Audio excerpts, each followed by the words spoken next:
Mm, mm. Well, good day.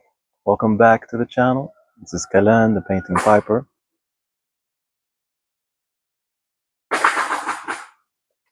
Hope everyone is doing well. Beautiful, beautiful morning. Yes. Just sitting out back for a little while and enjoying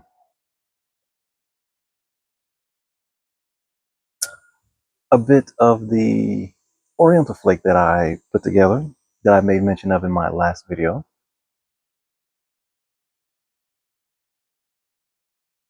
And I'm telling you, man, I really enjoy it. I really enjoy it. So, two things. Just wanted to make mention of this real quick. And I also wanted to talk again about this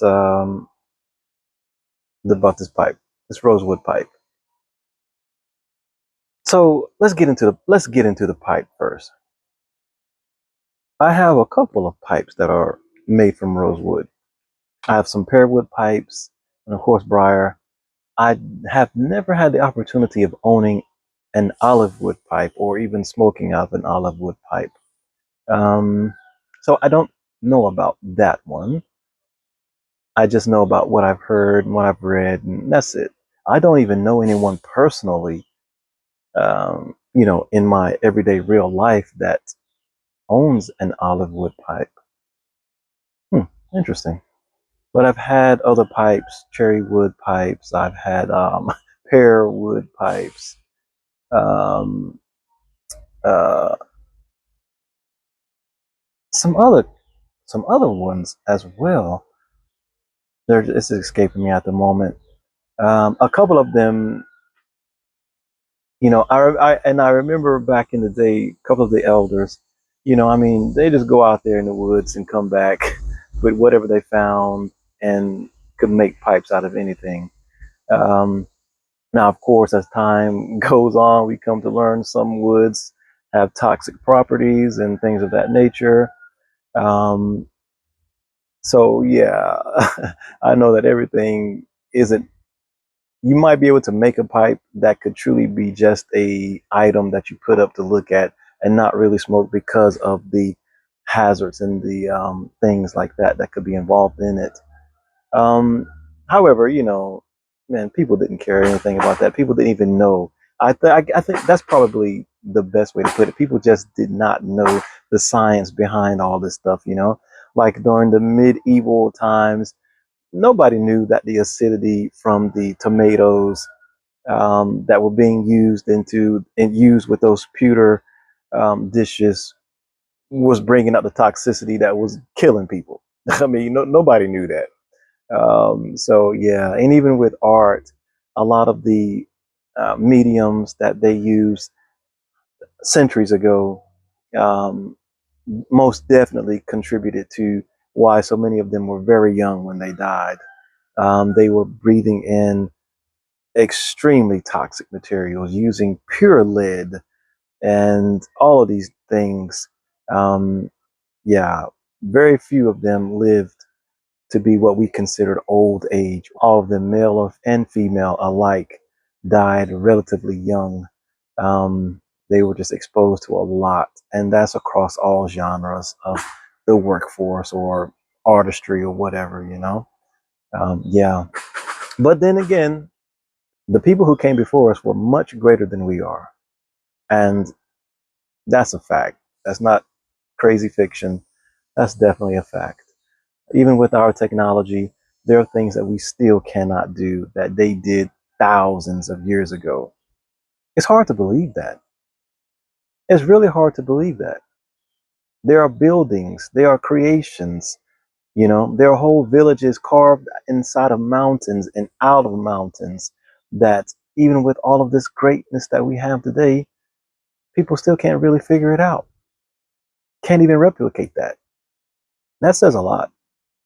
But anyway, with this rosewood pipe, my biggest thing is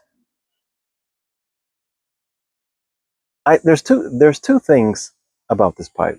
Number one, it is not, I repeat, it is not a heat friendly pipe. It does not hold heat well. It does not disperse heat well. It does not handle heat well. It gets extremely hot. If you are chooching really hard, this thing gets extremely hot and quickly. Even the pear wood, um, you have to take your time. They get really hot. You know, they're nothing like briar in being able to handle heat. And even briar pipes can get very hot. Um, So yeah, I think so. That is probably my biggest con when it comes to rosewood, pearwood pipes, is that they get really hot really quickly when you are not mindful of how you are smoking, your cadence. But I will say this: my biggest pro, personally, my biggest pro is that these things they offer a better tasting experience than briar pipes. It might just be my, it could be just me, my opinion. I don't know. If you've ever done a side by side comparison, if you are an owner of a rosewood pipe and you have ever done a side by side comparison with the same blend in a rosewood and in a briar, I would love to hear it in the comments. I truly, I have done this several times with several different blends, and the rosewood always gives me a better tasting experience overall than a briar pipe. So anywho, but that's that. That's my biggest. Those are my biggest pros and cons when it comes to rosewood pipes in particular. Pearwood is on the same level. Um, I don't get as tasty an experience like I do with rosewood pipes. So yeah, that was that. Now back to the Oriental Flake, um, guys and gals.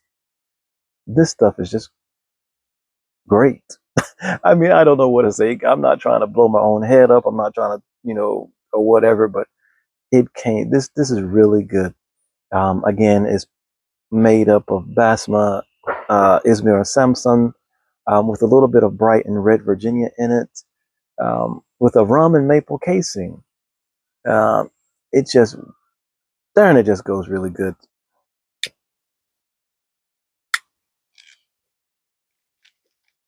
Yeah, it just flows. Mm, mm, cheers.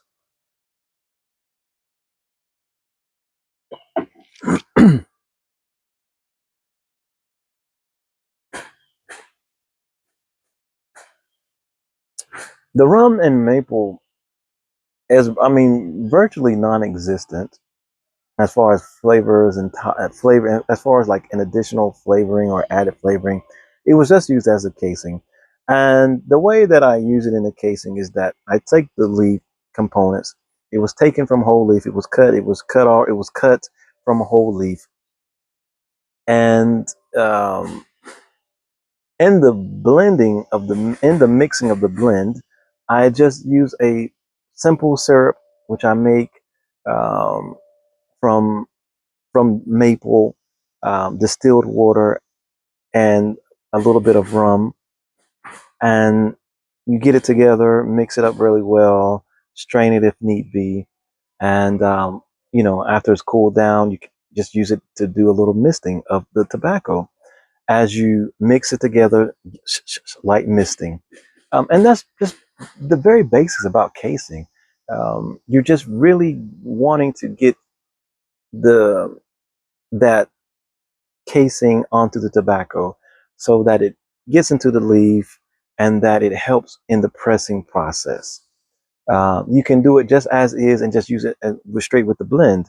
Just take your cut tobacco, case it, and fluff it up, blend it together, put it away, let it rest, and then come back, and there you go. It's done.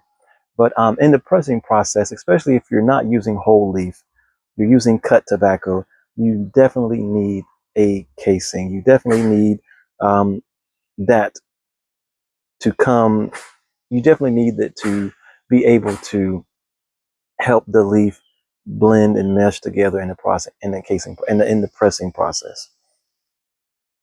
Now, there are some leaf that your dark fired leaf, um, you, you typically don't want to use them, have them into the blend until after the blend has been cased. Then it's ready to go into the press. The fire curing process does not allow the leaf to really meld together with taking of spray casings and toppings and things like that, and things of that nature. They really kind of push it away. It's the whole oil and water type of thing. Um, so you want to incorporate your dark fired leaf, if you're using any, at the end, when right before it goes into the press. So this has no additional toppings. Again, just that simple spray on casing to help it come together in the press. I'm really getting a lot of just natural Oriental tobacco leaf. And I'm someone who loves Oriental tobacco, and I like how this is going. I want to try a couple of other methods in the future. But yeah, guys, that's it. I just, I said I wanted to talk about this a little bit. It's really good. I wish I could have samples out just to send to everybody. To, hey, if you want to try it, I'll send you something. I wish I had enough. I'm only creating sample blends right now, to be able to get myself to be able to produce something that is really nice, and hopefully be able to, allow it to be um, acquired by interested parties. So yeah, I hope you guys are doing well, and have an amazing, great weekend. We'll see you in the next one. Peace.